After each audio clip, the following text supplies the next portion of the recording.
દ્વારકામાંથી વધુ એક સમાચાર સામે આવ્યા છે। જામખંભાળિયા પંથકમાંથી દ્વારકા તરફ જતા પદયાત્રીઓ માટે જિલ્લા પોલીસ દ્વારા આરાધના ધામ પાસે સુવિધાસભર કેમ્પ શરૂ કરવામાં આવ્યો છે। દેવભૂમિ દ્વારકા પોલીસ વડા જયરાજસિંહ વાળાના માર્ગદર્શન હેઠળ બનાવાયેલા આ કેમ્પમાં પદયાત્રીઓને ભોજન, આરામ, મેડિકલ સારવાર અને રાત્રિ રોકાણ જેવી સુવિધાઓ છે ઉપલબ્ધ કરાવવામાં આવી રહી છે।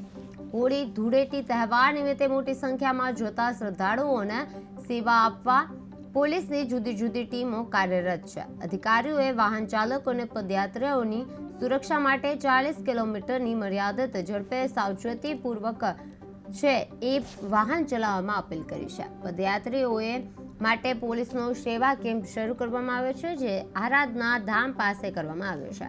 વિશાળ વ્યવસ્થા, ભોજન, મેડિકલ સુવિધા ઉપલબ્ધ છે।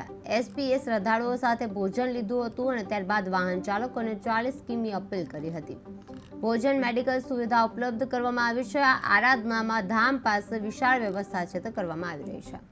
આજ રોજ અમારા દેવભૂમિ દ્વારકા જિલ્લા પોલીસ ટીમ દ્વારા જે પદયાત્રીઓ ચાલી અને દ્વારકાધીશના ફૂલડોલ ઉત્સવમાં જઈ રહ્યા છે તેના માટે એક કેમ્પનું આયોજન કરેલ છે અને આ કેમ્પમાં યાત્રીઓ માટે મેડિકલની સુવિધા, દવાઓ, તેઓને મસાજ કરવાના મશીન, એ ઉપરાંત ચા પાણી, નાસ્તાની વ્યવસ્થા અને બંને ટાઈમનું જમવાનું, એ ઉપરાંત પણ સૂવા માટેની પણ વ્યવસ્થા રાખવામાં આવેલ છે।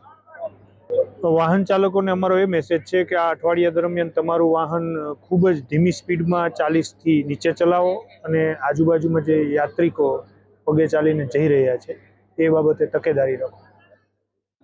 આજ રોજ અમારા દેવભૂમિ દ્વારકા જિલ્લા પોલીસ ટીમ દ્વારા